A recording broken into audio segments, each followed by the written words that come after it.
Welcome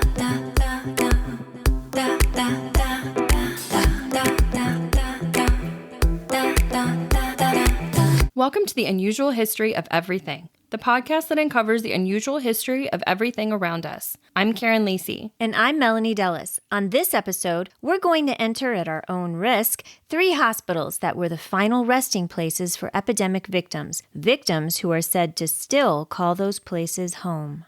Hauntings, as we all know, usually takes place in places that have tragic histories. Throw in some paranormal conductors, like water, limestones, or fault lines, and you have the makings for your next great scary movie. We found 3 hospitals that meet this criteria, unfortunately. Waverly Hills Sanatorium in Kentucky, business-turned-hospital-turned-beer hall, Moon River Brewing Company in Georgia, and Rancho Los Amigos Hospital in California. And we're going to tell you about them today. As we spoke about in length in our episode called From the Water to the Walls, Conductors of the Paranormal, there are many theories about why one place would have more paranormal activity over another. One of those theories is that water conducts electricity, and spirits are a form of energy, and so water makes it easier for said spirits to manifest in our world. How? Well, 97% of the Earth's water is salty, and those salt molecules are sodium and chlorine ions which, when they hit water, are pulled apart by the water molecules. It's these ions that carry electricity through the water, so the salt water could potentially become a conductor of paranormal energy and acts like a portal of sorts for ghosts if, say, there were any ships they wanted to haunt that were kind of floating by. But it may not just be in close proximity to water that makes the ghosts on said ships active. It could also be something to do with the energy that is given off from fault lines. It's called the tectonic strain theory, and it's real simple. The energy that is given off the fault lines is enough to manifest paranormal activity. According to Dr. Persinger, the originator of the theory, it is statistically based, but in brief, quote, "This theory tells us that electrical and magnetic fields produced by the bedrock, while it's being strained by the pressure that's eventually discharged by an earthquake, create luminous displays like earth lights, ball lightning, and sometimes dramatic lights in the sky. We also find that these fields can create unstable conditions in the brain, especially the deep portions of the temporal lobes. This instability can lead to hallucinatory experiences, which people interpret in terms of their cultural and learning history, as well as their private beliefs. So they are interpreted and then seen as spirits, the Virgin Mary, angels, alien spacecraft, ghosts, etc." End quote. Another theory that is very common but not well known by its name among the non-paranormal investigating world is the stone tape theory. This is the one that suggests that limestone and quartz can be the cause of residual hauntings. David Hansen of the San Diego Ghost and Paranormal Group says many paranormal encounters are not with ghosts, but are instead incidents of residual energy. This is not a human soul, but it can be thought of as an energy pattern from the past that replays itself under certain conditions. This can take the form of a vision, a still or moving picture, sounds, smells, sensations, and more. This energy pattern is usually attached into one area or environment and can be experienced by those sensitive enough to notice it. These energies have no consciousness, and so they cannot interact with you. According to M. Cardenudo, in an article called, quote, "Limestone, Quartz, and Magnetite and Their Ability to Generate a Residual Haunting," end quote, the theory explains that limestone and quartz act as a sort of recording device for things that happen throughout time around them, storing the information and sounds. Then, when something occurs to release that information, perhaps running water over them or energy is emitted by a nearby fault line, you have a residual haunting. Let's jump into our hospitals now and see how they fit with the theories we just mentioned. Beginning in Kentucky. Home to fried chicken, horse racing, and bourbon, the Bluegrass State is also known for the Waverly Hills Sanatorium, a building meant to quarantine people suffering from tuberculosis in 1910. Around 50 people at a time would call this place home, and when they died, 50 more people would immediately take their place. In the early 1900s, TB spread like wildfire, so sending the afflicted to a place like this was common for public safety. Although TB hospitals like Waverly were built on beautiful mountains with gardens and trees that made up a really peaceful atmosphere for the patients to enjoy, they ended up turning into places the dead would haunt forever.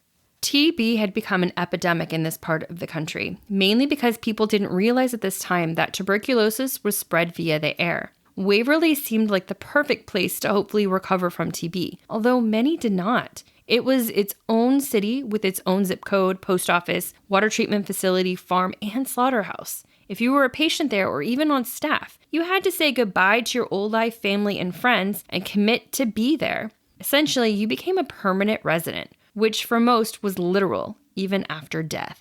Waverly eventually grew to accommodate about 400 people with additions that were completed in 1926, and it remained a TB hospital until 1961 when finally an antibiotic to successfully treat and cure tuberculosis allowed the hospital to close its tragic doors. For 1 year, the building sat in darkness until it was renovated and reopened as Woodhaven Medical Services, continuing its long history as the final resting place for many patients, but this time the geriatric kind. The state ended up closing Woodhaven in 1981 due to overcrowding and patient neglect, and people still say they see ghosts roaming about. It's possible there are residual hauntings, given the amount of death the hospital has seen. But can we attribute the ghostly encounters to any one of the other theories? Maybe. Waverly is in Louisville, which is about 190 miles away from the nearest fault line, the New Madrid seismic zone. So I think we can rule out that theory. But there is an old pump house on the property that used to take care of the building's water supply. They renovated it so that up to 15 people can sleep there and do some ghost hunting. But the original pumps are still there. And that tells me that there is water running under the land, and running water is a paranormal conductor. But as far as the limestone goes, there doesn't seem to be any nearby, although on the eastern side of Louisville, there is a series of underground limestone quarry caves. So it's possible that all of Louisville sits on something similar. Over in nearby Georgia, but early in 1821, a building was built by Eleazar Early.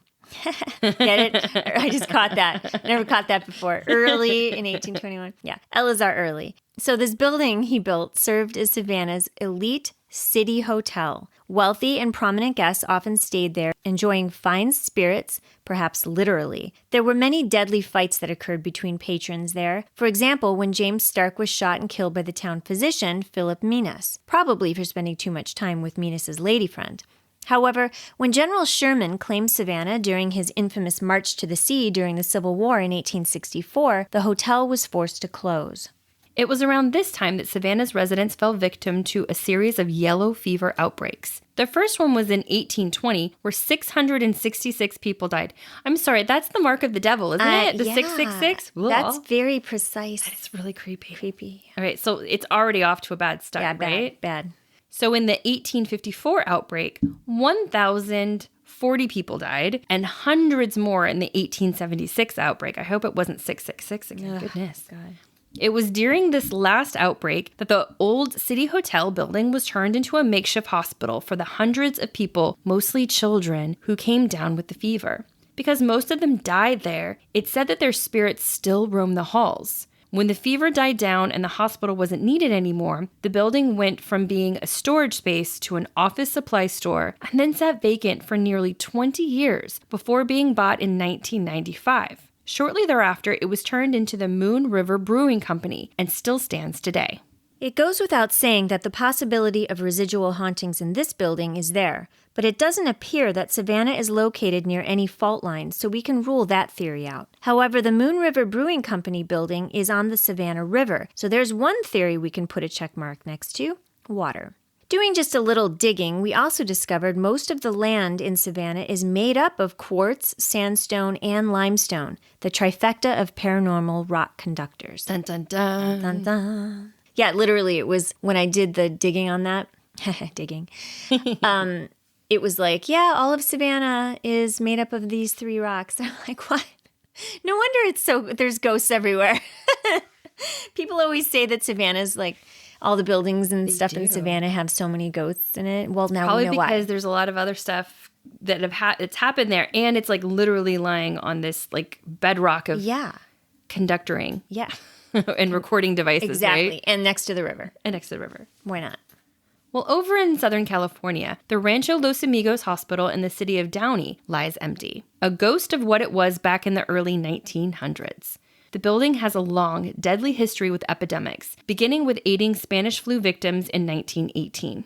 Those who didn't survive were buried outside its doors in a field that is also the final resting place for many of the 30,000 people it couldn't save from the polio epidemics in the 1940s and 1950s. That's crazy. It is crazy. The 1933 Long Beach earthquake, which killed 120, and the Los Angeles flood that killed 115 in 1938 That are all buried field there. has all those people. I mean, that is nuts. So, and I that's doubt it's a very big field. If you want No. to be like honest. There have, of course, been hundreds of ghostly sightings over the years, so let's see if the land under the Rancho Los Amigos Hospital has any markers that could be considered conductors of the paranormal. We'll start with fault lines. The city of Downey is 40 miles away from the Whittier-Elsinore Fault, so there's that. There's also this: the Anaheim Fault, the Puente Hills Fault, the Elysian Fault, and the Newport-Inglewood Fault, which is the one that caused the Long Beach earthquake in 1933, are all within or near Downey's city limit. So there's that. Okay, so definitely the fault line theory. Tectonic plate theory. Definitely. Downey is about 20 miles from the beach, and there are no lakes near Rancho Los Amigos Hospital, so the water theory doesn't seem to hold water. And we couldn't find any limestone or quartz quarries in the area.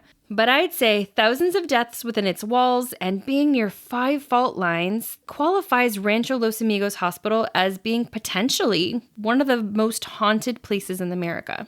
Definitely. Well, that brings us to the end of our episode. You can follow the Unusual History of Everything podcast on Instagram at The Unusual History of Everything and on Facebook at The Unusual History of Everything podcast. And find our show notes on www.musecuratorial.com. The Unusual History of Everything is written, produced, and directed by Melanie Dellis and Karen Lacey. New episodes air every Tuesday on all podcast outlets. Be sure to subscribe to us so you never miss an episode and leave us a review. You can also see photos from our episodes and more on our website, Instagram, and Facebook. Thanks for listening. I'm Melanie Dellis. And I'm Karen Lacey, your host for The Unusual History of Everything. Da, da, da, da, da, da.